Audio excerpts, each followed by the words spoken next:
다같이 묵도하심으로 10월 셋째 주일 성령 강림 후 19번째 주일 예배 하나님께 드리겠습니다.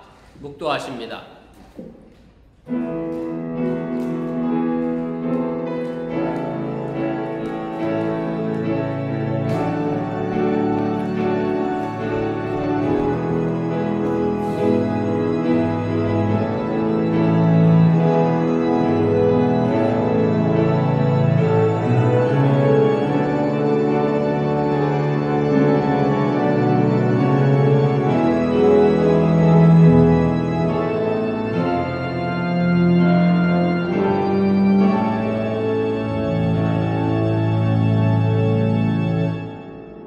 지존자여 시편금과 기뻐와 수금으로 여호와께 감사하며 주의 이름을 찬양하고 아침마다 주의 인자하심을 알리며 밤마다 주의 성실하심을 베품이 좋으니이다.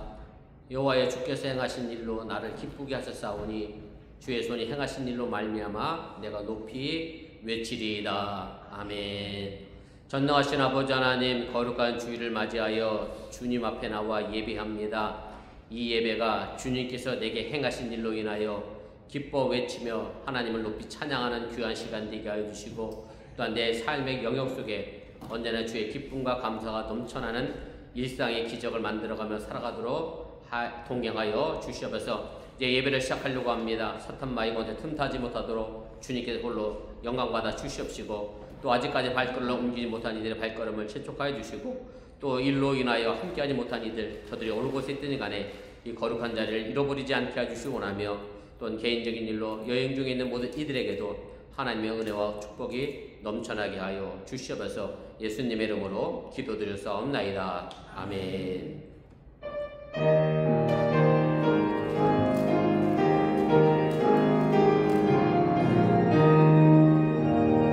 멸류관 벗어서 주 앞에 드리세.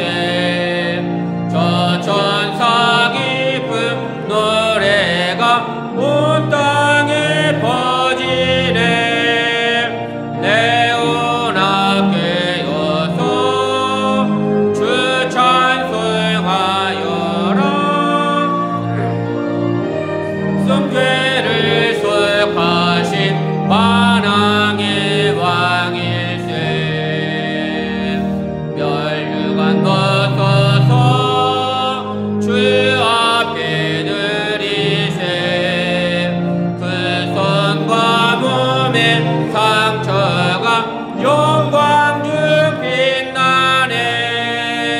하늘의 천사도 그 영광 보고서 고난의 신비 알고자 늘은 뭐하도다. 멸류관 벗어서 주 앞에 드리세. 온 세상 존재 그치고 참 평화 오겠네. 주 보좌 앞에서 온 백성 엎드려 그 한량없는 영광을 늘 찬송합니다.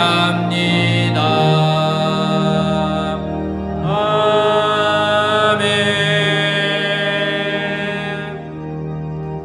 성시교독 23번 시편 43편을 교독합니다. 하나님이여 나를 판단하시되 경건하지 아니한 나라에 대하여 내 송사를 변호하시며 간사하고 불의한 자에게서 나를 건지소서. 주는 나의 힘이 되신 하나님이시거늘 어찌하여 나를 버리셨나이까. 내가 어찌하여 원수의 억압으로 말미암아 슬프게 견나이까. 주의 빛과 주의 진리를 보내시어 나를 인도하시고 주의 거룩한 창과 주께서 계시는 곳에 이르게 하소서. 그러면 내가 하나님의 제단에 나아가 나의 큰 기쁨의 하나님께 이르리이다. 하나님이여 나의 하나님이여 내가 수금으로 주를 찬양하리이다. 내 영혼아 내가 어찌하여 낙심하며 어찌하여 내 속에서 불안해하는가. 너는 하나님께 소망하노라. 그가 나타나 도우심으로 말미암아 내 하나님을 여전히 찬송하리이다. 아멘.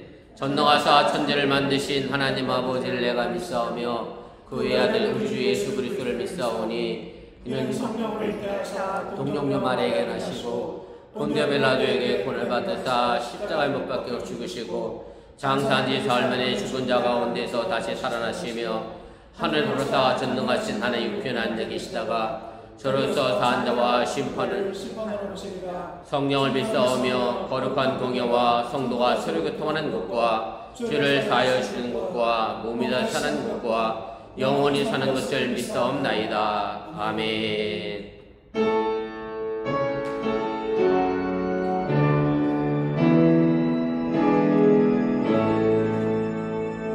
성부 성자와 성령 찬송과 영광 돌려 보내세 대초로 지금까지 그 영원 물고로 성삼위께 영광 영광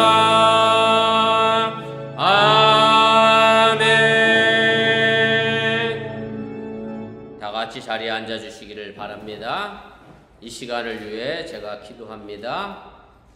우리의 삶을 주관하시고 섭리하시는 좋으신 아버지 하나님, 오늘도 우리를 푸른 초장으로 또한 실만한 물가로 인도해 가시니 그 길 따라 하나님을 찬양하며 영광을 돌리며 나아갑니다. 우리 사랑하는 어번교회 성도들 어느 곳에 있든지 간에 하나님의 목자 되심과 하나님의 시간 주임 되심과 하나님의 내 인생의 삶의 주임 되심을 잃어버리지 않고 오늘도 그 길 따라 기쁨으로 감사로 나아가는 믿음의 생활을 감당하도록 인도하시고 함께하여 주시옵소서. 그러나 여전히 세상은 우는 사자와 같이 우리를 넘어뜨려 갑니다. 사람의 마음은 또한 간사하고 연약하여 세상의 시류에 따라 너무나 쉽게 변하며 감정의 변화를 겪습니다. 우리가 이 땅에서 살아가는 동안에 내 밑바닥 깊은 곳에 흐르는 하나님의 은혜의 섭리를 잃어버리지 않게 해주시오며 내게 주어진 하나님의 은혜 속에서 내가 살아가고 있다는 그 사실 또한 망각하지 않게 해주시오며 그렇게 오늘도 살아나가며 내 삶의 감정의 변화와 또한 내 삶의 세상의 기류를 조금씩 거슬러 올라가며 하나님의 모습을 닮아가며 하나님의 거룩하심을 오늘도 닮아가는 믿음의 삶을 감당하도록 인도하시고 함께하여 주시옵소서. 특별히 저들의 직장을 지켜주시기를 원합니다. 이민자로서 이 땅에서 살아가기가 참 버겁고 힘들고 어렵습니다. 그러나 우리에게 주어진 그 삶의 현장과 터전 속에서 하나님 또한 우리에게 맡겨주신 이름을 잃어버리지 않게 해주시기 원하며 그 현장의 삶의 일들이 저들의 가정을 지켜내는 힘이 되게 하시고 또한 아버지 하나님의 능력이 되게 해주시기 원하며 그리고 우리가 이때 살아가는 동안에 물질만을 바라보고 쫓아가는 허망된 것을 향하여 나가는 인생의 삶의 모습이 아니라 하나님이 내게 허락하신 주인된 삶으로서 내가 그 물질을 다스리고 통제할 줄 아는 그런 성숙한 지혜도 저들에게 허락하시고 인도하여 주시옵소서. 저들의 애쓰고 수고함이 저들의 가정을 또한 풍요로움으로 지켜나가게 하시기 원하며 단순히 물질만나 기쁨으로 감사하여 행복하다는 가정의 모습이 아니라 하나님을 섬기며 서로가 남편과 아내가 아내와 남편이 또한 부모와 자녀와 자녀가 부모가 서로를 위하여 배려하며 그렇게 행복한 가정 하나님께서 이 땅에 만들어주신 천국의 가정을 이루어가도록 동행하시고 함께하여 주시옵소서. 어느 한 사람이 해야 될 일들이 아니라 우리 모두가 다 해야 할 일들임을 잃어버리지 않게 해주시기 원하며 서로가 서로를 위하여 노력하고 애쓰고 수고할 때 그렇게 아름다운 천국의 가정이 되어가는 것처럼 우리 사랑 어번교회 모든 성도들의 가정들이 그렇게 주님의 말씀으로 더욱 성숙해져가며 하나님의 모습을 닮아가도록 동행하시고 함께하여 주시옵소서. 오늘 시간 함께하지 못한 이들 있습니다. 정말로 바쁘고 분주하여 함께하지 못했습니다. 세상의 일로 인하여 또 함께하지 못했습니다. 그러나 저들이 그곳에 있다 할지라도 이 거룩한 자를 기억하게 하여 주시기 원하며 또한 저들이 어느 곳에 있든지 간에 하나님의 귀한 자녀로서의 신분의 망각을 잃어버리지 않도록 동행하시고 함께하여 주시옵소서. 오늘도 예배드리고 있는 우리 주일학교와 유스를 기억하여 주시고 이 환절기에 학교 단체 생활 속에 감기로 또 코로나로 인하여 어려움다지 않게 도와주시기 원하며 우리 자녀들 정말로 건강하고 씩씩하게 자신의 맡겨진 본문과 학업을 위하여 최선을 다하게 해주시기 원하며 한국인의 또한 긍지와 자부심을 잃어버리지 않게 해주시고 그렇게 하나님의 나라와 역사를 만들어가도록 동행하시고 함께하여 주시옵소서. 오늘 시간에 부족한 동이 또 말씀을 전하려고 하오니 사람의 모습은 주의 십자가 뒤에 감추시고 하나님의 능력의 말씀만 되는 귀한 시간 되게 해주시기 원하며 우리 사랑하는 어번교회 성도들이 이 설교가 단순히 설교로 끝나지 않게 해주시오라며 마음의 행함으로 옮겨지는 진정한 의미의 설교가 될 수 있도록 동행하시고 함께하여 주시옵소서. 이 모든 말씀 예수님의 이름으로 축복하며 감사하며 기도드렸사옵나이다. 아멘. 하늘에 계신 아버지 이름 거룩하사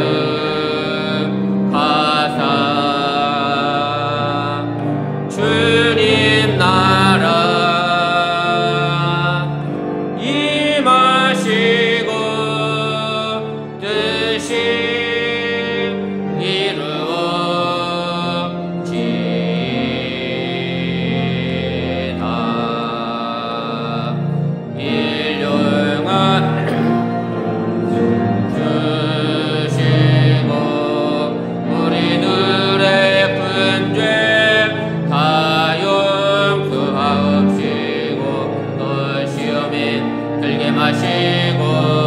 악에서 구원하소서.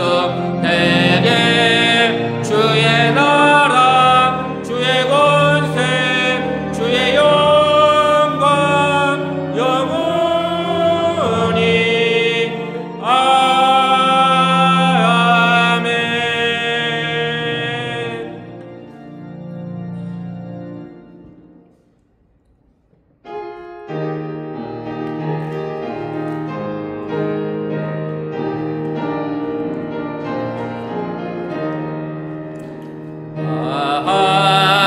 하나님의 은혜로 있을 데 없는 자 왜 불속하여 주는지 난 알 수 없도다.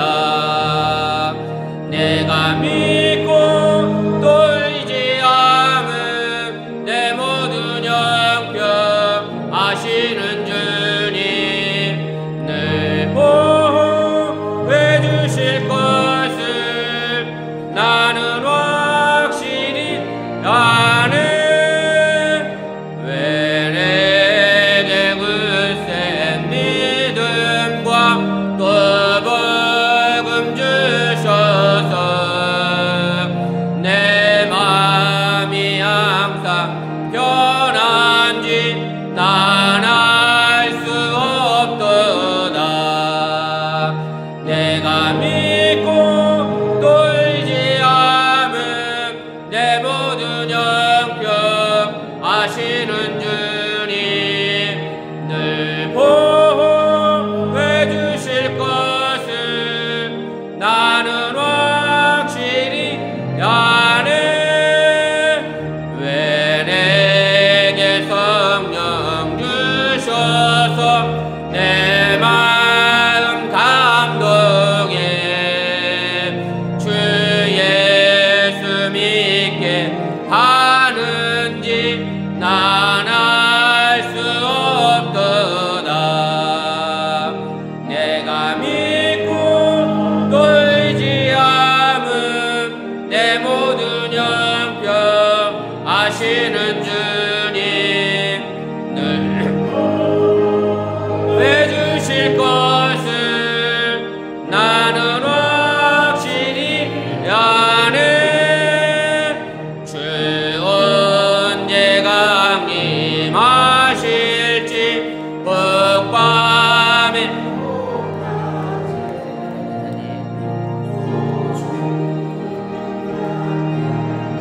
그것도 난 알 수 없도다. 내가 믿고 떨지 않은 내 모든 영병 아시는 주님 늘 보호해 주실 것을 나는 확실히 아네. 아멘. 우리의 삶을 주관하시고 섭리하시는 전능하신 아버지 하나님, 거룩한 주일을 맞이하여 주님 앞에 나와 예배하며 살아난 성도들이 정성된 마음으로 하나님께 귀한 예물 드렸습니다. 이 물질이 온전히 하늘나라에 심겨지게 도와주시고 또한 저들의 삶의 터도 속에 하나님께서 좋은 것으로 많은 것으로 갚아주시고 채워주시면서 미국의 여러 가지 국제적 정세와 또 미국 국내 정치 문제, 특별히 미 정부의 셧다운 문제로 인하여 여러 가지 경제적으로 어려운 가운데 있습니다.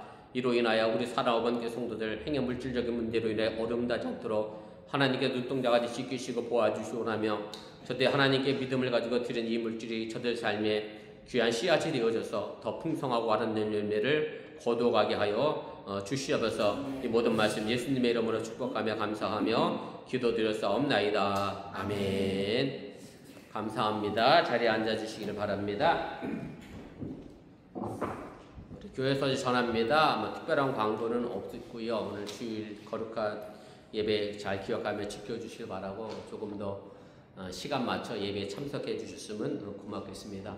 그 다음에 또 하나 부탁드리고 싶은 것은 예배 마치고 정리하시는 분하고 세팅하시는 분이 조금 다르셔서 자꾸 몇 가지 부품을 빼놓고 정리를 하셔요. 제가 새벽기도 오면 나와져 있는 게 있는데 이게 또 미국 교회 건지 저희 교회 건지 저도 정확히 잘 몰라서 제가 정확히 치울 수가 없는 물건도 있습니다.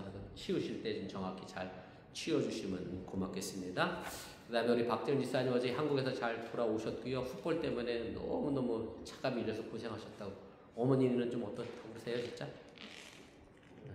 좋지 않으시다고. 네, 아무튼 우리 박재훈 지사님 어머니 건강 또 위해서 기도해 주시고 얼마 남지 않은 생인데 잘 하늘나라에 갈 수 있도록 위해서 기도해 주시면 고맙겠습니다.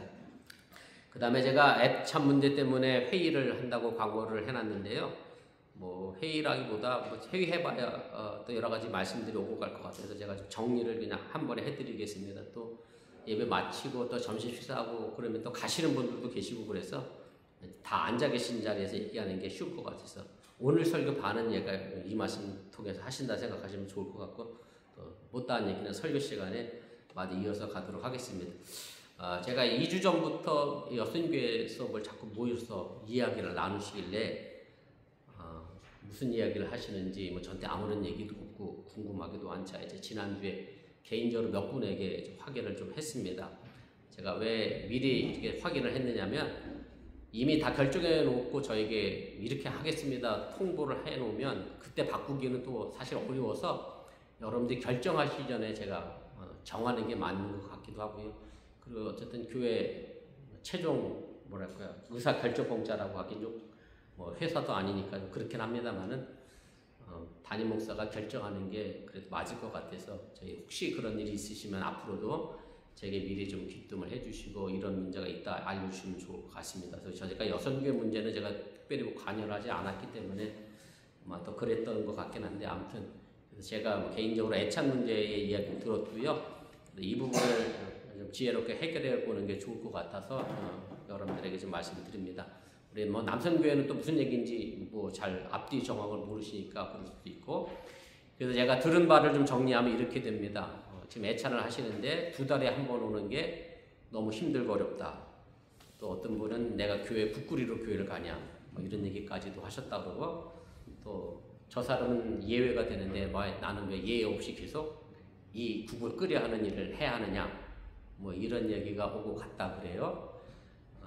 그래서 일단은 그 부분에 대해서 그런 불만이 생기면은 사실은 참 이게 해결하기는 어렵습니다. 왜냐하면 교회라는 게 강제적으로 뭘 시킬 수 있는 구조가 아닌 것처럼 다 같이 자발적으로 참여하는 게 제일 좋은데 그게 그렇게 되지 않잖아요.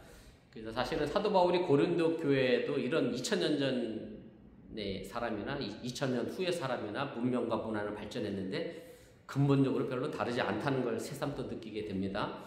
2000년 전에 고린도 교회가 이런 문제로 생겨서 사도 바울이 이런 처방을 내렸어요. 믿음이 강한 사람이 믿음이 약한 자를 좀 참아줘야 되지 않겠냐. 어떻게 믿음이 강한 너희가 믿음이 약한 사람과 동일하게 잣대를 가지고 왜 너는 그거밖에 못해. 좀 올라와야 되지 않냐. 해야 되지 않냐. 이렇게 얘기를 할 때 사도 바울이 그래 믿음이 강한 사람이 약한 사람을 참아줘야 한다. 그래서 제가 오늘 일부 예배 시간에도 얘기했습니다. 자녀가 속썩이면 결국 누가 참아줘야 돼요? 부모가 참아줘야 하는 것처럼 똑같습니다. 믿음이 강한 사람이 믿음이 약한 사람을 좀 참아줘야 하고 그러면 이제 믿음이 약한 사람은 그래 난 좋다 잘 됐다 강한 사람이 참아주니 좋다 사도 바울의 처방은 그 다음에 또 이렇게 내립니다.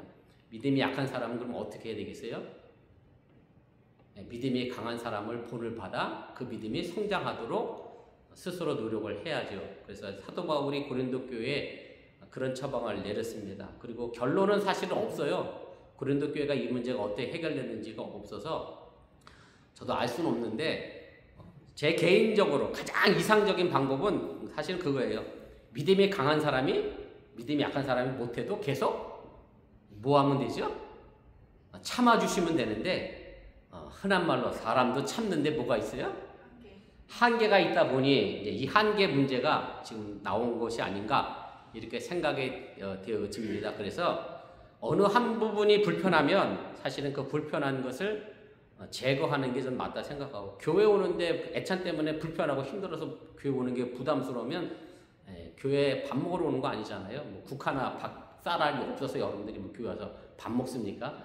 그런 문제는 아니니까 저는 그럼 애찬을 과감하게 없애는 게 맞다. 저는 이렇게 정리를 좀 해드리고 싶습니다. 그러면서 여러분들이 대안을 제시한 것 같아. 대안을 제시하면서 어느 분에게 맡겨서 뭐 돈을 주고 국을 사자 이렇게 대안을 제시하셨다는데, 그러면 거기 대안도 사실은 문제가 있는 게 뭐냐면 국 끓이고 밥하기 힘들고 어려운 분 가운데에서도 매주 내가 그럼 돈 내는 건 기꺼이 하겠다 할 수도 있는 사람도 있지만 그렇지 못한 사람도 있습니다. 어쩔 수 없이 또 해야 되겠죠. 마음에 부담 갖지 말라고 하셨을 텐데 뭐 그게 또 어찌 마음에 부담이 안 되겠습니까? 아니, 그런 부분도 있고, 또 그분이라고 해서 매주 그 돈 받고 교회 국 끓여대는 게 결코 쉬운 일도 아니고, 또 한편은 제가 그 얘기 듣고 무슨 생각이 떠올랐느냐면, 야, 기껏해 50명도 안 되는 교인 밥하는데 그거 편하다고 돈을 주고 맡기는 교회의 모습이 이게 또 아름다운 모습인가? 저는 사실 그거부터 제일 먼저 떠올랐거든요.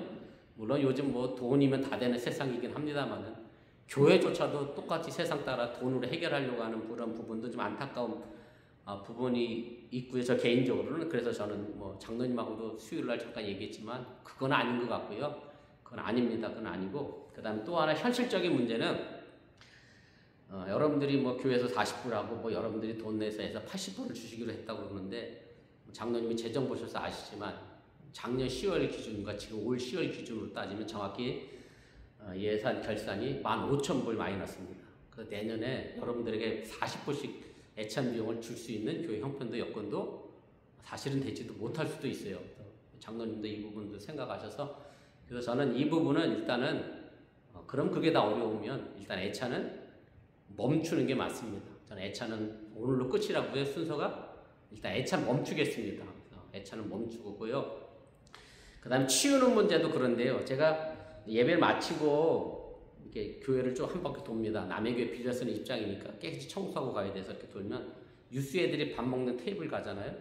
그럼 뭐 물병에 먹다 남은 그릇에 있어요. 그럼 유스 애들한테 치워라. 그러면 우리 오늘 유스 애들한테도 똑같이 얘기했어요. 유스도 알아야 될 일. 그러면 유스들이 대부분 뭐라고 하는지 아세요? 뭐라고 대답할 것 같으세요? 여기 좀 치워라. 네? 내가 안 했어. 예, 이게 정답이에요. 목사님 내가 안 했어요. 그래. 그럼 내가 안 했으면 누가 치울까요? 딴 사람이 치우겠죠. 결국 제가 치워요. 네. 근데 사실 밥 먹고 식사하고 치울 때도 사실은 치우는 사람만 치웁니다. 똑같이 먹고 치우는 사람만 치우면 내가 안 했어야 하는 유스와 여러분들이나, 다시 죄송하지만 별 차이가 없으십니다. 어른이면서도 불구하고 별 차이가 없으시고, 또 치우는 분도 그냥 내가 즐겁게 치우면 괜찮은데 또 그렇지 못한 부분이 없죠. 참는 데도 한두가 있으니까. 그러다 보니 이제 문제가 생기니까 차라리 그럼 먹고 치우는 일은 아예 안 하는 게 좋겠다라는 생각을 일단 했고요. 그 다음에 또 하나 제가 대안을 생각한 것은, 그러면 애찬을 또 아예 없으면 교회가 살벌하고 삭막할 것 같으니 제가 특별한 날만은 하겠다. 그래서 제가 6번을 생각했어요. 설, 추석, 그 다음에 우리 기독교 명절인 부활절, 그 다음에 추수감사절, 성탄절, 그리고 또 우리 교회 생일, 창립기념일 6번을 생각을 해서 여러분들에게 속별로 이렇게 음식을 해달라 부탁을 드리잖아요. 그런데 제가 언젠가도 한번 들었는데 속별로 그렇게 부탁하면서 제가 그런 말씀을 한번 드렸어요. 속별로 하시면 속도원들이 꼭 다 참여할 수 있도록 속장님이 지혜를 모아서 좀 함께 해주시면 좋겠다. 그런데 사실 그게 또 잘 안 돼. 그래서 사실 저도 알아요. 속별로 맡겨도 음식하는 사람은 딱 정해져 있어. 그죠? 한두 명이 정해져 있을 거예요. 그래서 제가 그러면 또 속게 안에서도 문제가 생기겠죠. 그래서 제가 일단은 6번 하는 걸로 제가 일단 결정을 할 텐데 11월에 추수감사절을 앞두고 제가 또 한번 여러분들 생각을 묻도록 하겠습니다. 속별로 했는데도 어느 분이 참여 안 해서 저는 마음이 상합니다. 그러면 전 그 6번도 없애겠습니다. 예, 어쨌든 애참 문제 때문에 더 마음이 상하는 일이 없도록 그렇게 여러분들이 해주시면 좋을 것 같습니다. 그래서 제가 사실은 오늘 예배 오기 전에 항상 제가 교회 유튜브 설교를 좀 듣고 오는 편입니다. 제가 존경하는 목사님 설교를 듣고 또 이렇게 유튜브 강연도 듣고 이렇게 하는데 오늘 이런 얘기를 어느 분이 하세요. 제가 청파교회라고 한국의 숙대 옆에 청파교회가 있습니다. 우리 김기성 목사님이라고 제 감신 선배이기도 하신데 그분이 오늘 이런 얘기를 하시더라고요. 하나님은 뭐 되게 하시는 분일까요? 네? 하나님 뭐 되게 하시는 분이실 것 같아요. 하나 되게 하시는 분인데 그러면 사탄은 뭐 하시는 것 같아요? 뭐 하는 사람인 것 같아요? 제가 수요 성경 공부 시간에도 여러 번 장로님한테도 말씀드리고 장원사한테는 사탄은 뭐 하는 사람이냐면 헤어지게 하는 일이 사탄이에요. 사실 교회에서 어떤 일이 일어날 때 그 문제가 하나 되어지게 만들면 하나님이 하시는 일이지만 그 문제 때문에 의견이 갈라지고 마음이 분열이 되면 그 사탄이 하는 일입니다. 사탄은 조그만 틈바구니를 이용해서 자꾸 쐐기를 박아서 넓혀가는 게 사탄의 일입니다. 사실은 그래서 우리 교회가 이런 문제로 자꾸 분열되고 나눠지는 것에 대한 책임은 일정 부분 제가 설교를 잘 못해서 그런 것 같기도 하고 제가 오늘 기도 시간에 자꾸 설교로만 들으니까 그죠? 무슨 의미인지는 알죠? 설교는 여러분들 그런 얘기 안 하시나? 우리 부부는 그래. 우리 부부싸움 막 하잖아요. 그리고 집사람 저한테 주로 하는 얘기 있어요. 뭐 하지마? 네, 설교하지마. 설교를 이상하게 뭐 생각하냐면 좋은 말이긴 한데 듣기 싫은 건 다 설교야. 그래서 설교는 이렇게 듣고 이렇게 다 흘려보내. 그래서 사실은 설교는 듣기 싫은 말을 하는 게 아니라 설교 듣고 그거대로 살라고 설교를 하는데 제가 그렇게 살라고 설교를 드렸는데도 여러분들은 살지 않고 자꾸 그래서 우리가 갈라진 것이 일정 부분 제 책임이 아닌가 하는 생각이 듭니다만 아무튼 하나님은 하나 되게 하시는 일이니까 이런 문제로 더 이상 우리 교회가 마음 상하는 사람 없었으면 좋겠고요. 서로 하나 되게 하는 그런 마음의 배려와 마음의 자세를 가질 수 있으면 좋겠습니다. 제가 오늘 설교 제목을 법 없이 살 사람이거든요. 법 없이 살 사람인데 오늘 설교 시간에 다시 애찬의 문제를 다시 코론하면 말씀드리겠습니다만은 아무튼 그렇게 아시고 일단 애찬은 오늘까지 하고 다음 주부터 중단하겠습니다. 그렇게 하시고 다시금 애찬의 문제가 여러분들을 힘들게 하거나 어렵게 하는 일이 없었으면 좋겠고요. 그래서 애찬 밥 먹는 것 때문에 교회 오는 사람은 없는데 이상하게 밥 먹는 것 때문에 교회 안 오는 사람이 있더라고 제가 해보니까. 그래서 그럴 바엔 차라리 안 먹는 게 100번 낫습니다. 그렇게 아시고 여러분 이해해 주시고 저도 시대를 따라가야지. 저 약간 꼰대 스타일이라서 요즘 시대 집에서 밥도 안 해먹는데 교회 밥 해오는 게 얼마나 힘들고 어려우시겠어요. 잘 압니다. 저도 꼰대 생각을 좀 버리고 시류에 따라 저도 좀 가보겠습니다. 그렇게 하시고 일단 저희 교회 애쓰시고 수고하셨던 모든 분들께 감사를 드리고 애차는 중단하는 것으로 그렇게 결정하도록 하겠습니다. 그렇게 하시고 협조해 주시고 따라 주시면 고맙겠고 행여 이런 일로 다시는 마음에 불편함이 없도록 그렇게 해주시면 좋겠습니다. 자, 오늘 특성도 없습니다. 그래서 제가 조금 말을 길게 했습니다. 성경 공독하겠습니다. 마태복음 5장입니다. 17절부터 26절까지입니다. 마태복음 5장 17절부터 26절까지 한 절씩 교독하시고 26절은 함께 읽도록 하겠습니다. 내가 율법이나 선지자를 폐하러 온 줄로 생각하지 말라. 폐하러 온 것이 아니요 완전하게 하려 함이라. 진실로 너희에게 이르노니 천지가 없어지기 전에는 율법의 1.1절도 결코 없어지지 아니하고 다 이루리라. 그러므로 누구든지 이 계명 중에 지극히 작은 것 하나라도 버리고 또 그같이 사람을 가르치는 자는 천국에서 지극히 작다 일컬음을 받을 것이요 누구든지 이를 행하며 가르치는 자는 천국에서 크다 일컬음을 받으리라. 내가 너희에게 이르노니 너희가 서기관과 바리새인보다 더 낫지 못하면 결코 천국에 들어가지 못하리라. 옛사람에게 말한 바 살인하지 말라. 누구든지 살인하면 심판을 받게 되리라 하였다는 것을 너희가 들었으나 나는 너희에게 이르노니 형제에게 노하는 자마다 심판을 받게 되고 형제를 위하여 나가라 하는 자는 공회에 잡혀가게 되고 미련한 놈이라 하는 자는 지옥불에 들어가게 되리라. 그러므로 예물을 제단에 드리려다가 거기서 내 형제에게 원망 들을 만한 일이 있는 것이 생각나거든. 예물을 제단 앞에 두고 먼저 가서 형제와 화목하고 그 후에 와서 예물을 드리라. 너를 고발하는 자와 함께 길에 있을 때 급히 사와하라. 그 고발하는 자가 너를 재판관에게 내어주고 재판관이 옥리에게 내어주어 옥에 가둘까 염려하라. 진실로 내게 이르노니 내가 한 푼이라도 남김없이 다 갚기 전에는 결국 거기서 나오지 못하리라. 아멘. 한국에서 일반적으로 착하게 사는 사람을 가지고 법 없이도 살 사람이라 이렇게 말합니다. 뭐 누구나 다 아는 사람은 꾸부라고 하면 바로 접니다. 안 믿으시나요? 아마 놀부 흥부전에 나오는 흥부가 아닐까 그런 생각이 됩니다. 그런데 실제로 법 없이도 살찌는 사람은 그렇게 많지가 않습니다. 사실 어찌 생각해보면 저나 여기 있는 여러분 모두가 다 법이 있어야 사는 사람들입니다. 무슨 말씀인가 하면 그나마 법이 있으니까 그 법을 지키고 살아가기 때문에 그렇습니다. 뭐 가까운 예를 든다라고 하면 자동차를 운전하면서 빨간불 앞에 서고 녹색불에 가는 것, 이런 것들이 법을 지키며 사는 생활입니다.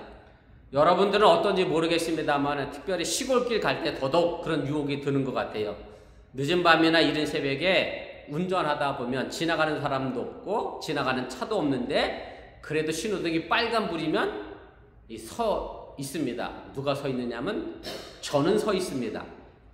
그래도 요즘은 기술이 발전해서 새벽에도 나오다 보면 빨간 신호등이 자주 저도 걸리거든요. 그런데 요즘 기술이 좋아져서 차가 앞에 딱 오면 이 신호등이 카메라가 있어갖고 차가 왔는 줄 알아. 그래서 재빨리 신호 변경을 해줘서 새벽에도 올 때는 10분도 채 안 걸리게 제가 새벽기도로 와서 예배를 드리고 또 가기도 합니다. 근데 예전에는 정말 특히 한국에서 저는 5분도 넘게 빨간불 신호등 앞에 저는 서 있던 적이 있었습니다. 그리고 저는 운전하면서 차선 변경도 잘 안 하고 제한 속도도 거의 어기지 않는 편입니다. 그래서 누가 제 운전하는 모습을 보면서 저한테 늘 그래. 참 운전 답답하고 융통성 없게 한다. 뭐 어느 분이 저한테 늘 그런 얘기를 하는데 그런데도 저는 그렇게 삽니다.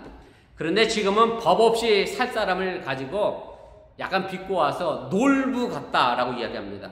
그리고 이런 사람들이 가지고 뭐라고 표현하느냐면 무법자입니다. 말 그대로 지켜야 할 법은 어기고 사는 사람, 법이 있으나 없으나 제멋대로 사는 무법자도 사실은 법 없이도 살아가는 사람들이라고 해도 틀리지가 않습니다. 요즘 한국도 그렇고 뭐 미국도 그렇고 사회적으로나 국가적으로나 법을 지키지 않고 사는 무법자가 너무 많은 세상이 되어가는 것 같다 안타까움을 금할 수가 없습니다. 제가 여러 번 말씀드렸는데 저는 교도소 경비를 하는 군인으로 제가 군복무를 했습니다. 법무부 소속의 군인이었고요. 매일같이 신입 재수자들이 말 그대로 물밀듯이 교도소로 밀려 들어옵니다. 많은 교정직 공무원들과 경비교도대가 이 일을 감당을 했습니다. 제가 그때 이런 생각을 했던 적이 있어요. 만약에 죄를 짓는 죄수자가 없으면 교도소에서 근무하는 교정직 공무원들이 할 일이 없겠다. 그럼 이 사람들은 도대체 뭐하고 살까? 제가 군대 시절에 그런 생각을 했습니다. 죄를 짓는 사람이 없으면 먹고 사는데 심각하게 지장이 많은 사람들이 생깁니다. 지금 대한민국의 뜨거운 감자로 부활한 검찰개혁의 문제도 사실은 검사나 변호사나 판사나 모두 다 뭐가 있어야 필요한 직업들이냐면 죄 짓는 사람들이 있어야 필요한 직업들입니다. 이 죄 짓는 사람 없으면 이런 사람들 필요 없습니다. 말 그대로 법 없이 사는 사람들이 많아지면 검사, 판사, 변호사는 다 굶어 죽을 수밖에 없는 직업군들입니다. 세상에는 남의 죄나 병으로 먹고 사는 사람들이 적지 않습니다. 제가 이미 말한 법조계 사람들도 그렇고 뭐 의사도 마찬가지고요. 약사도 뭐 추가할 수 있고요. 여기다 더 추가하자고 하면 성직자도 마찬가지입니다. 제가 서울 광림교회에서 부목사를 할 때 그때 담임 목사가 부목사들에게 자주 하던 말이 있었습니다. 목사나 의사나 다 힘든 직업이라는 거예요. 왜냐하면 의사는 맨날 누구만 보죠? 병든 사람만 보잖아요. 맨날 아프다 이런 사람만 보니까 힘들고 목사가 주로 필요할 때가 언제겠어요, 여러분들? 목사 좋을 때 잘 안 와. 뭐 자기 좋은 일 있으면 목사한테 잘 안 오는데 정말 힘들고 어려운 일이 생기면 바로 이제 목사님들 쫓아오거든요. 뭐 신방을 해달라, 기도를 해달라, 뭐 이렇게 찾아서 매일같이 남이 아픈 얘기를 듣는 의사나 목사나 다 같이 힘든 직업이다라고 하면서 재충전하고 좀 쉼이 우리에게도 이제 필요하다라고 얘기하는데, 그런데 일종의 남이 잘못돼야 자신에게 좋은 직업을 가지고 있는 사람들, 법조계 혹은 뭐 의료계 이런 쪽은 선호하는데, 목사라는 직업은 요즘 그렇게 참 선호하지 않는 직업 중에 하나가 아닌가 그런 생각이 듭니다. 보통 장사를 하는 사람들은 물건을 팔고 손님을 보내면서, 우리 책임을 일상에 그런 인사 많이 하실 것 같은데 뭐라고 인사하세요? 다음에 또 오세요 이렇게 인사하실 거 아니에요? 그죠? 이게 예의고 또 그 가게 주인으로서 마땅히 해야 할 일인데, 제가 교도소에서 근무할 때 교도소에서 그 만기 출소하는 사람들은 다 새벽에 나갑니다. 왜 새벽에 나가느냐면, 또 어려운 건데 알려드릴게요. 왜 새벽에 나오냐면, 경찰서 유치장에 있던 사람들이 언제 들어오냐면 교도소로 밤에 들어와요. 그래서 정확히 시간 맞추려고 일찍 새벽에 내보내. 더 오래 잡고 있으면 안 되니까 몇 시간이라도. 새벽에 내보내면서 제가 거기다 대고 이렇게 얘기하면, 다음에 또 오세요 하면 이사하면 좋겠어요, 그 사람들이? 절대 오지 말아야 될 때 교도소인데, 근데 또 자주 봐. 보던 사람들은 또 봐요, 제가. 여러 번 봤습니다. 3년 군복무하면서 보던 사람 또 보고, 그게 재수자인 것 같아요. 저도 아파서 병원에 누워서 있어봤고, 암 수술도 했습니다만은, 병원에서 의사가 저 퇴원하고 있는데, 아유, 선생님 다음에 또 오세요. 그러면 그 기분 좋게 듣겠어요? 장례식장에서 장례 마치고 끝났는데, 아우, 다음에 또 오세요? 이런 것은 할 수 없는 이야기입니다. 제가 꿈꾸는 정말 바보 같은 이상적인 꿈인데, 법관이나 성직자는 그런 직업이 없어져도 좋으니 정말로 법 없이도 살 사람이 가득한 그런 세상이 됐으면 참 좋겠습니다. 그러나 현실은 그렇지가 못합니다. 법이라고 하는 것은 정의입니다. 법 없이도 사는 선량한 사람의 정의를 지켜주기 위해서 법은 존재하는 겁니다. 무법자들이 불의를 막고 법 없이도 사는 사람들의 정의를 세워주기 위하여 법이 필요하다는 말입니다. 그래서 오늘 예수님도 오늘 우리가 함께 읽은 본문 17절 18절에 법에 대해서 굉장히 중요한 말씀을 오늘 해주고 계십니다. 우리 다시 한번 좀 읽어볼까요? 내가 율법이나 선지자를 폐하러 온 줄로 생각하지 말라. 폐하러 온 것이 아니요 완전하게 하려 함이라. 진실로 너에게 이르는 천지가 없어지기 전에는 율법의 1.1획도 결코 없어지지 아니하고 다 이루리라. 예수님께서 자꾸 안식일을 어기고 율법을 어기니까 사람들이 예수님이 야, 법을 없애려고 온 사람이다, 저 사람 막 율법 파괴자다, 막 이렇게 욕을 했거든요. 그때는 예수님이 거기다가 뭐라고 대답하시는 거냐면, 아니야, 나는 결단코 법을 없애기 위해서 온 사람이 아니라 오히려 법을 완전하게 만들기 위해서 내가 이 땅에 왔다라고 말씀을 합니다. 그리고 나아가 그 법 어느 하나도 버릴 것이 없다라고 말하면서 그 법을 행하고 가르치는 사람이 천국에서 큰 사람이다라고 본문 19절에서 말씀을 하십니다. 그러면 왜 이토록 예수님이 법을 강조했을까를 생각해 보면 그것은 다름 아닌 정의에 있습니다. 법의 이념이 정의이기 때문에 그렇습니다. 그래서 예수님은 그 정의의 기준을 본문 20절에서 이렇게 말씀합니다. 너의 의가 서기관과 바리새인보다 더 낫지 못하면 결코 천국에 들어가지 못하리라, 이렇게 말씀하거든요. 오늘 여기서 서기관이라는 사람이 등장하는데 이스라엘 사회에 있는 일종의 직업군입니다. 율법학자를 말합니다. 요즘으로 얘기하면 법학자를 얘기합니다. 판사라고 할 수도 있을 것이고 법관이라고 이야기할 수 있을 겁니다.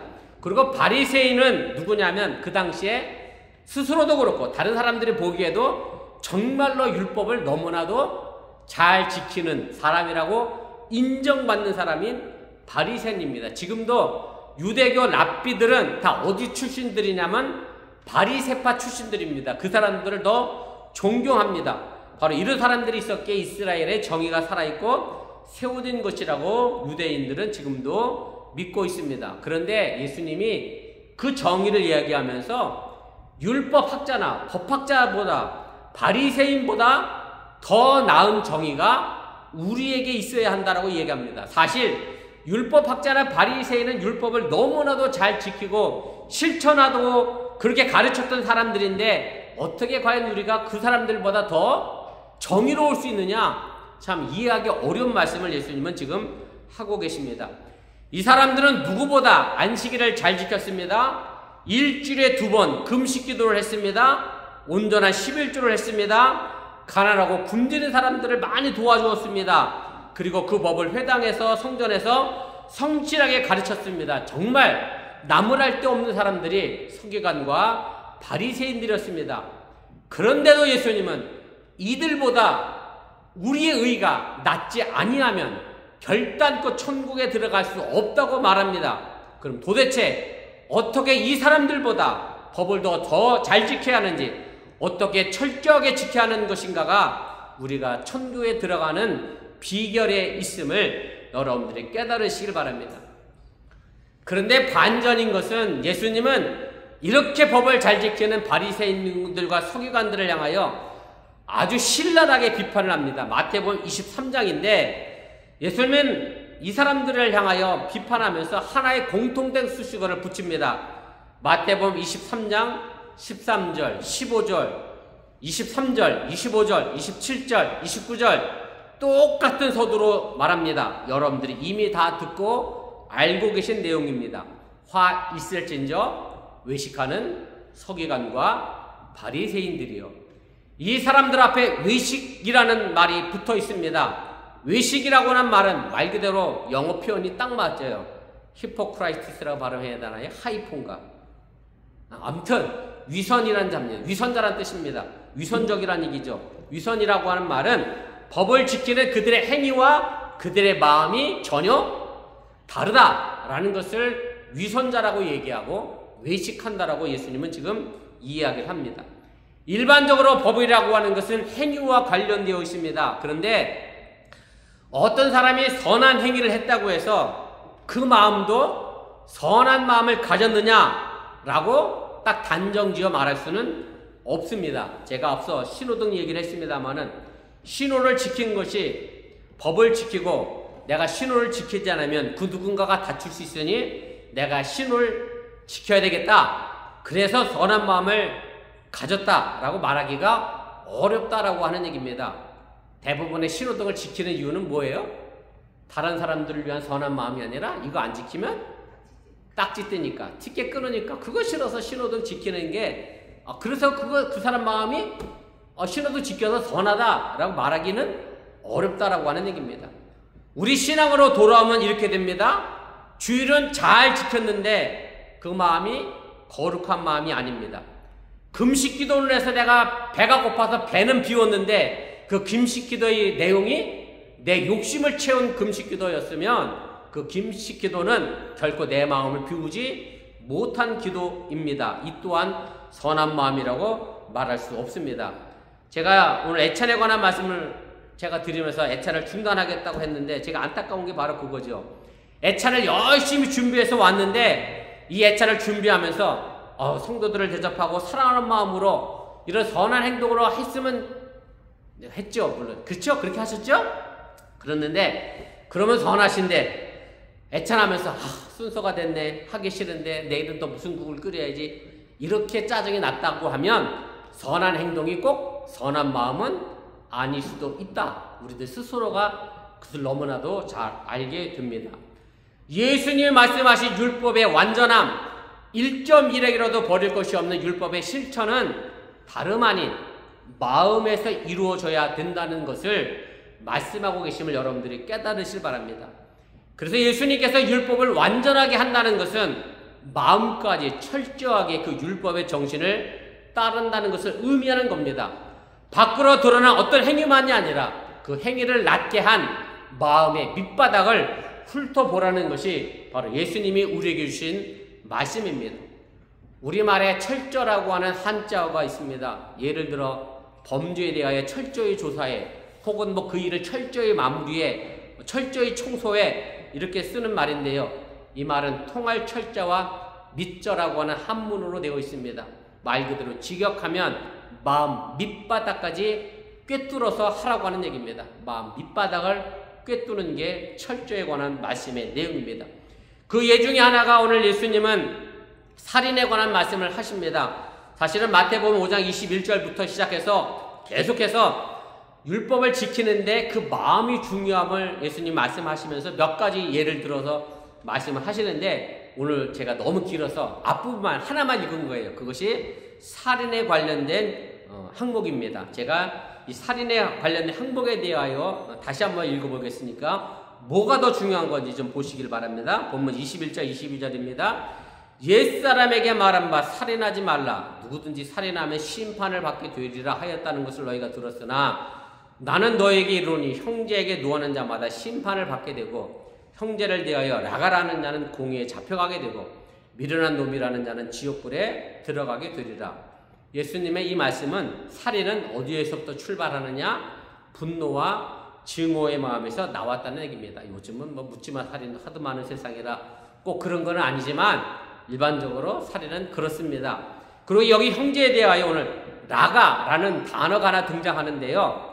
이런 말은 사람은 공의에 잡혀가서 재판을 받게 됐다라고 하는 얘기인데 꼭 집 나가라는 것과 비슷하죠. 여러분들이 형제 자매 아들 딸들을 집에서 쫓아내시면 안 됩니다. 공의에 잡혀갑니다. 이 라가라고 하는 말은 무슨 뜻이냐면 직설적으로 번역하면 돌대가리, 미련한 놈. 다 잡혀가셨어 벌써 여러분들. 여러 번 하셨죠 이런 말. 형제에게 돌대가리 혹은 미련한 놈이라고 하는 말은 그 마음에 뭐가 있다는 얘기죠? 분노와 증오에서 나온 말이라고 하는 얘기고, 이 마음을 다스리지 못하는 것 자체가 이미 마음으로 살인한 것과 다를 바가 없다는 것이 바로 예수님의 가르침입니다. 이어서 마태복음 5장 27절에 간음하지 말라는 말도 마찬가지입니다. 그 다음 절 28절에 보면 간음의 마음인 음욕을 말하고 있습니다. 간음이라는 행위를 넘어서서 그 행위를 낳게 한 마음인 음욕의 문제를 예수님은 삼고 있습니다. 5장 31절 이하의 이혼 금지 율법도 마찬가지입니다. 법적으로 도장을 찍었다고 끝나는 게 아니라 아내에 대한 증오심을 예수님은 문제 삼고 계십니다. 5장 33절 이하의 맹세 금지도 마찬가지입니다. 그 맹세 마음 밑바닥에 있는 거짓 맹세를 보라고 예수님은 지적하고 계십니다. 5장 38절에 보복 금지 역시 보복을 낳게 한 증오심을 말하고 있고, 43절 이하의 원수 사랑도 마찬가지입니다. 마음의 원수라고 생각하고 있는데 그 사람을 사랑한다라고 말할 수는 없다라고 하는 얘기입니다. 원수가 수없이 내게 와서 미안하다라고 말해도 우리 마음속에 원수가 나한테 미안하다 그러면 여러분 뭐라 그러겠어요? 괜찮아 버튼그래 놓고 속은 뭐라 그러겠어요? 두고 보자, 내가 언젠간 너한테 다시 갚아주겠다, 이런 마음 갖고 있으면 우리는 결단코 원수를 사랑할 수 없는 우리 자신의 모습을 발견하게 됩니다. 율법은 행위입니다. 그러나 그 행위를 낳게 한 마음이 있어야 합니다. 아니 그 행위는 달라도 마음은 여전히 남아 있습니다. 그 마음이 달라지지 않는 한 율법의 완전함은 없다고 예수님은 말씀하고 계심을 여러분들이 깨달으시길 바랍니다. 나아가 일반적으로 법은 문자로 되어 있습니다. 법은 법조문이라고 말합니다. 하나의 말입니다. 그러나 말은 말 자체가 아닙니다.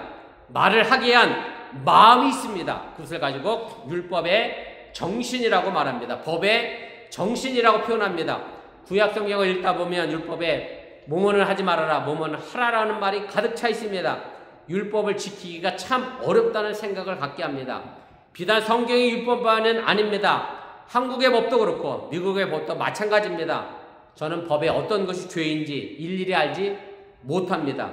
그 법전을 다 읽어본 사람은 아마도 판사, 변호사, 검사 정도일 것이고, 사실 변호사도 다 모르다 보니 전문 변호사 있잖아요. 이혼 전문 변호사, 교통사고 전문 변호사, 이민법 전문 변호사, 이런 거 보니까 본인들도 법을 다 몰라요. 그러니 우리가 그 법을 어찌 다 알겠습니까? 그런데 중요한 건 법을 다 알아서 지키는 게 아니라 그 법의 정신이 뭔지 알면 우리는 법을 얼마든지 지킬 수 있습니다. 성경에서도 그 많은 율법이 기록되어 있지만 하나님이 그 율법을 주신 마음을 알면 우리는 그 법을 충분히 지킬 수 있습니다. 그리고 예수님은 그 하나님의 마음을 딱 두 가지로 정리를 해주셨습니다. 마태복음 22장 37절부터 40절입니다. 예수께서 이르시되 내 마음을 다하고 목숨을 다하고 뜻을 다하여 주 너희 하나님을 사랑하라 하셨으니 이것이 크고 첫째 되는 계명이요 둘째도 그와 같으니 네 이웃을 네 자신과 같이 사랑하셨으니 이 두 계명이 온 율법과 선지자의 강령이라. 예수님은요, 율법 정신은 사랑이라는 것을 말합니다. 율법의 조문, 문자를 넘어선 정신, 그 마음이 사랑이라는 것을 예수님은 말씀하고 계십니다. 이것이 바로 율법의 정신이요, 율법의 철저함이요, 율법의 완전함임을 여러분들이 깨달으시길 바랍니다. 앞서 제가 법의 이념은 정의라고 말씀드렸습니다. 그것은 법조문 자체가 갖고 있는 이념 때문에 그렇습니다. 정의는요, 심판의 기능을 갖고 있습니다. 불의를 심판하는 것입니다. 그러나 그 불의를 심판한다는 명목으로 법조문의 문자를 넘어서는 법의 정신인 사랑이 파괴되어서는 안 된다고 하는 사실을 여러분들이 기억하시기를 바랍니다. 가령 이런 예를 제가 들어보겠습니다. 안식일을 거룩히 지키라는 율법이 있습니다. 주일을 거룩하게 지켜라. 그런데 안식일은 말 그대로 안식하는 날입니다. 쉬는 겁니다. 일하지 않는 겁니다. 나만이 아니라 내가 고용한 사람도 쉬게 하는 겁니다. 제게 어느 분이 그러더라고요. 부장님이 기독교인인데 자기는 주일날 교회 가고 넌 교회 안 가니까 회사 와서 일해 이랬다는 거예요. 그러면 그 사람은 잘못된 신앙인입니다. 사장님이 주일날 문 열어놓고 난 교회 갈 테니 조금은 열심히 일하세요? 네, 그건 안식일을 거룩하게 지키는 게 아닙니다. 나만이 아니라 내가 고용한 사람도 쉬는 거고, 성경에 보면 노예도 나그네도 짐승도 쉬라고 그랬습니다. 그날만은 누구도 노예를 부려서는 안 됩니다. 모든 사람들에게 참 쉼을 줘야 합니다. 그날에는 지배와 피지배의 관계도 없습니다. 모든 생명이 하나님 앞에서 평등합니다.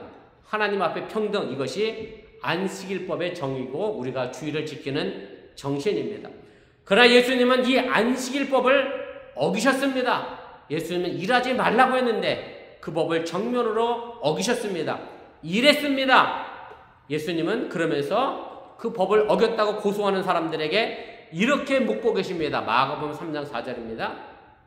안식일에 선을 향하는 것과 악을 향하는 것, 생명을 구하는 것과 죽이는 것, 어느 것이 옳으냐? 생명을 구하고 살리는 것, 생명사랑, 이것이 안식일법의 정신입니다. 모든 사람들, 여자건 남자건, 나그네건 노예건, 나가 짐승이건 일로부터 해방되어 평등하게 하나님 앞에 안식을 갖는 것이 법조문에 나타나는 정입니다. 그러나 그 법조문의 문자를 넘어선 정신은 생명사랑입니다. 사람을 사람답게 하고 사람의 생명과 살리기 위한 사랑, 그것이 안식일법에 담겨져 있는 법이지 그것을 문자적으로 지키라고 우리에게 주어진 것이 아님을 여러분들이 깨달으시길 바랍니다. 그래서 예수님은 겉보기에는 안식일법을 어겼습니다. 그러나 예수님은 그 안식일법을 오히려 사랑으로 지켜내신 것임을 여러분들이 깨달으시길 바랍니다. 그것이 법의 정신이기 때문에 그렇습니다.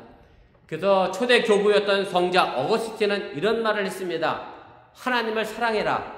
그러고 나서 내 맘대로 할 것 다 해라.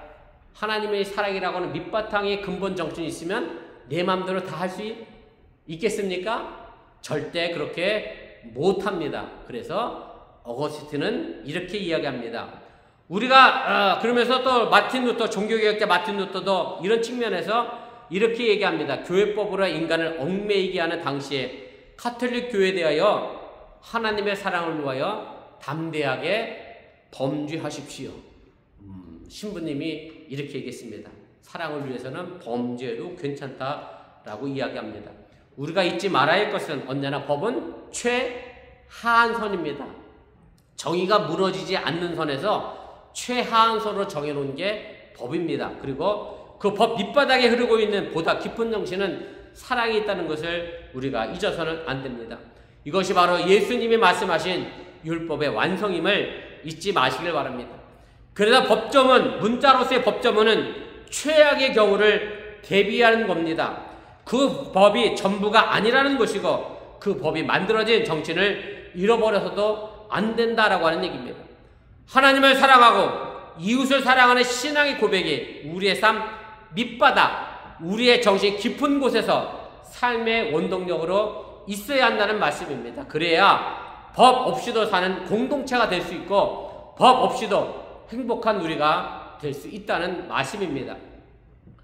대한민국의 헌법 제1조는 이렇게 되어 있습니다. 아마도 한 번쯤은 다 들어보셨을 것 같은데 제가 두 가지만 차례대로 읽겠습니다. 제1조 1항 대한민국은 민주공화국이다. 1조 2항 대한민국의 주권은 국민에게 있고 모든 권력은 국민으로부터 나온다. 그래서 국민을 사랑하지 않는 지도자, 국민을 생각하지 않는 지도자는 국민으로부터 그 권력을 빼앗기게 되어 있습니다. 어제도 미국 전역에서 약 700만 명이 우리에게는 왕이 필요 없다라고 하는 시위를 했는데 그렇게 권력도 얼마든지 뺏길 수 있게 됩니다. 국민이 주인이기 때문에 그렇습니다. 이것은 교회도 마찬가지입니다. 다만 교회의 주권은 하나님에게 있습니다. 구체적으로 하나님의 말씀인 성경에 근거합니다. 그리고 그 말씀의 근본적인 뜻은 하나님 사랑과 이웃 사랑입니다. 이 사랑이 우리 교우들의 밑바닥에 마음속 깊은 곳에 흐르고 있을 때 우리 어번교회는 정말로 법 없이도 사는 사람이 될 수 있음을 여러분들이 깨달으시길 바랍니다. 법대로라고 하는 말이 나오면 교회나 나라나 시끄러워집니다. 애찬 순서대로 해야 합니다라고 얘기하면 이미 시끄러워진 겁니다. 순서대로 뭐가 되지 않는다는 불평이 나올 때 나는 아닌데 저 사람 왜 하지? 안 하지? 라는 불평이 나올 때 이미 그 교회는 시끄러워지게 된 겁니다. 지금 우리 교회가 그런 모습인 것 같아서 제가 목사로서 참 안타까운 마음을 가지게 됩니다. 교회는요, 하나님의 은혜를 바탕으로 사랑을 먹고 사는, 법 없이도 사는 사람들의 모임임을 여러분들이 잊지 마시길 바랍니다. 세상 바람이 거세게 불어닥치고 있는 우리의 현실입니다. 지금 우리는 어떻게 살아가고 있는지 돌아보시길 바랍니다. 그냥 되는 대로 세상 풍조에 밀려 살아가고 있지는 않은지, 아니면 나는 뚜렷한 가치관을 가지고 세상 바람에 맞서 살아가고 있는지 돌아보시길 바랍니다. 그리스도인은 마음속에 하나님의 사랑이라고 하는 은혜로 살아가는 사람들입니다. 그리스도인은 1.1핵이라도 반드시 없어지지 않는 완전한 하나님의 율법, 약속된 것 어느 것 하나 버려짐 없이 기꺼이 다 이루어지는 하나님의 말씀이라는 거대한 은혜로 살아가는 사람들입니다. 그럴 때 교회는, 그리고 그 교회를 구성하고 있는 그리스도의 몸인 지체인 우리는 흔들리지 않게 됨을 여러분들이 믿으시기를 바랍니다. 아무리 큰 물고기라 할지라도 죽은 물고기는 물살에 떠밀려 흘러 바다로 갑니다. 그러나 작은 물고기라도 살아있으면 그 개체를 거슬러 올라갑니다. 때로는 힘찬 폭포를 뛰어올라 거슬러 올라가기도 합니다. 목숨이 있다고 살아있는 것은 아닙니다. 법 없이도 살 품성, 영성을 갈고 닦아 세상 바람이 어떻게 불든 간에 하나님이 바라시는 그 길을 가는 사람, 그 사람은 분명 살아있는 사람입니다. 신앙의 정신이 살아있는, 외양의 법 없이도 우리의 심성, 영성, 품성, 밑바닥에 흐르고 있는 오직 하나님 사랑과 이웃 사랑으로 능히 살아갈 수 있는 사람들, 법 없이도 살아가는, 그래서 세상은 그 어떤 풍랑과 풍조가 불어도 흔들림 없이 살아가는 그런 어번교회 교우들이 되어줄 수 있기를 주님의 이름으로 간절히 축원을 드립니다. 자, 기도하겠습니다. 말씀을 기억하며 잠시 함께 기도하겠습니다. 참 사람 사는 세상이 어디나 비슷한 것 같습니다. 예수 믿는 사람이라고 해서 좀 특별하면 더 좋은데 우리 모습 보면 그렇지도 않은 것 같고, 내가 세상 사람들보다 조금 더 나은 모습이 과연 무엇인가 라고 또 생각해 보면 그저 주일날 한번 교회 나오는 것이 전부인 것이 내가 세상 사람과 구별되는 삶을 사는 그 정도가 아닌가, 그런 생각이 듭니다. 물론 시대가 참 살기 어려운 시대가 된 건 분명한 사실입니다. 그러나 우리가 이 땅에 태어난 것은 그 시대대로 그냥 흘러가라고 하나님이 우리를 이 땅에 보내준 것이 아니라 하나님의 뜻대로, 하나님의 선한 아들과 자녀로서, 딸로서, 또 하나님의 귀한 신분으로 하나님의 형상을 품은 자로서 존귀하게 거룩하게 살아가라고 우리를 이 땅에 보내주셨는데, 우리가 그런 가치관은 좀 잃어버리지 않고 살아갈 수 있는 저와 여러분들이 되어져 있을 수 있기를 바랍니다. 물론 세상의 물결과 바람이 우리의 힘에 비하면 너무나 강합니다. 사실 목사인 저조차도 세상의 물질 앞에서 자유로울 수는 없습니다. 저도 힘들고 어렵죠. 여러분들이라고 해서 별반 다르겠습니까? 그러나 그래도 우리가 기독교인이라고 하면 그리스도인이라고 하면 최소한의 하나님의 영성과 품성을 품고 품격을 가지고 살아가는 그런 믿음의 삶이 됐으면 좋겠습니다. 오늘 설교가 사실은 우리 애찬과 결부가 되어져서 제가 조금 말 그대로 설교를 했습니다. 단순한 설교로 듣지 마시고 이 땅에서 내가 기독교인으로서 나는 과연 어떤 삶의 가치를 가지고 살아갈 것인가 다시 한번 내 신앙을 뒤집어보는 그런 시간들이 되어줄 수 있기를 바라고, 우리 어번교가 이런 일을 계기로 해서 정말로 하나님이 하나 되게 하는 그런 교회로 다시 성장해 나가는 믿음의 역사를 이루어 나갈 수 있기를 간절히 축원을 드립니다. 잠깐 함께 기도하겠습니다. 사랑의 하나님 고맙습니다. 오늘 시간에 부족한 영이 잠시 말씀을 전했습니다. 행여 저들에게 마음의 상처가 된 일이 말씀이 있습니까? 주님, 상처가 아니라고 이런 치유의 말씀으로 적용하게 도와주시고 저들 삶의 풍성한 삶의 열매로 만들어가도록 도와주시고 함께 도와주시를 주여 간절히 기도하고 원합니다. 오늘도 주어진 삶의 길들 속에 나는 과연 어떤 길을 어떻게 걸어가고 있습니까? 내게 주어진 삶의 길들 속에 하나님의 역사심과 인도하심이 있게 해주시고 그 길 따라 오늘도 어떻게 우리가 살아가고 나갈 것인가 살아가도록 동행하시고 함께하여 주시길 원합니다. 우리 어번교회가 그동안 애찬의 문제로 애쓰고 수고했습니다. 정말로 애쓰고 수감이 있었기에 그래도 우리가 사랑을 나누었는데 아버지 그곳에서 자꾸만 분열 화음이 생겨나서 아버지 우리가 잠시 애탄을 중단합니다. 그러나 우리가 하나님을 향한 사랑의 마음만큼은 잃어버리지 않고 나아가는 그런 믿음의 공동체가 되어지게 해주시길 원하며 설령 아버지 하는 이것을 아버지 피하는 것이 아니라 서로를 배려하고 생각하는 마음으로 우리가 헤아려 살펴가게 도와주시길 원하며 아버지 그 누군가를 아버지 하면 정리하고 아버지 판단하고 정리하는 삶의 모습이 아니라 서로를 위하여 생각하는 그런 아름다운 믿음의 삶의 길들을 만들어가며 이뤄갈 수 있도록 인도하여 주시길 주여 간절히 기도하고 원합니다. 그래서 우리가 기독교인의 품성과 인격을 가지고 아버지 품격을 가지고 살아가게 도와주시고 내가 하나님의 귀한 자녀로서의 아버지 역할로 내가 이 땅에서 어떤 가치가 가지고 살아갈 것인가 그 삶을 잃어버리지 않고 오늘도 살아갈 수 있는 그런 믿음의 삶의 길들을 있도록 인도하여 주시기를 주여 아버지 하나님 간절히 기도하고 나오니 주님 동행하시고 함께하여 주시면서 하나님의 축복의 역사가 저의 삶에 또한 나타나게 하여 주시고 하나님의 은혜를 덧입혀지게 하여 주시면서 사랑의 하나님, 오늘 시간에 부족한 종이 잠시 말씀을 전했습니다. 행여 저들에게 이 말씀이 상처가 되지 않게 하여 주시오나며 치유의 말씀이 되게 하여 주시고 썩은 것을 도려내는 그래서 아프지만 새살을 돋게 하는 귀한 말씀으로 저들에게 임하게 하여 주시면서 우리가 이 땅에 살아가는 동안에 사람이 겪는 여러 가지 감정의 문제 또한 여러 가지 세상 풍파에 휩쓸려가는 문제가 있을 수 있습니다. 그러나 그 감정에 휩쓸려 살아가는 사람들이 아니라 조금이나마 하나님의 거룩하심의 품성을 닮아가는 우리가 되게 하여 주시길 원하며 하나님의 형상대로 살아가는 하나님의 형상을 품은 사람으로서 살아가는 그 품격과 인격을 잃어버리지 않게 하여 주시옵소서. 이 모든 말씀 예수님의 이름으로 축복하며 기도드렸사옵나이다. 아멘. 우리 다 같이 일어나서 찬송가 339장 찬송하시고 축도로 축복성으로 예배 마치겠습니다.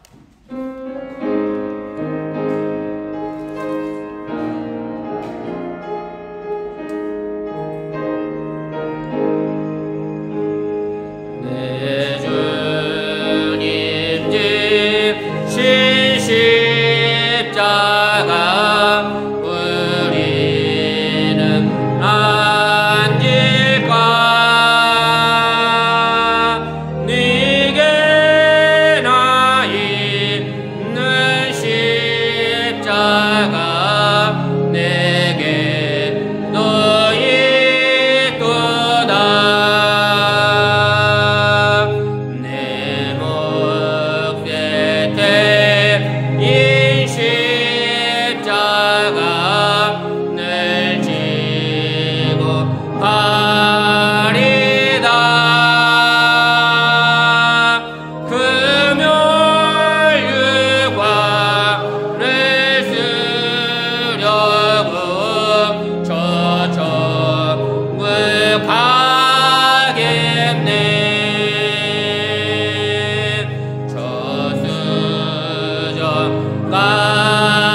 우리의 생미 되신 예수님의 은혜와 독생자 예수를 아낌없이 보내신 하나님의 놀라신 사랑과 성령님의 교통하시고 감동감하신 역사가 하나님을 사랑하고 이웃을 사랑하는 마음으로 정말로 법 없이 살아가는 우리 어버교회 성도들 위해 이제부터 영원토록 함께 하시기를 간절히 축원하옵나이다. 아멘. 주신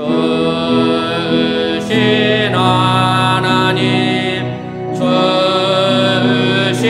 하나님, 참 주신 나의 하나님, 우리의 예배를 받으신 하나님, 참 주신 나의 하나님, 한없는 축복을 우리에게 주시네. 참 주신 나의 하나님.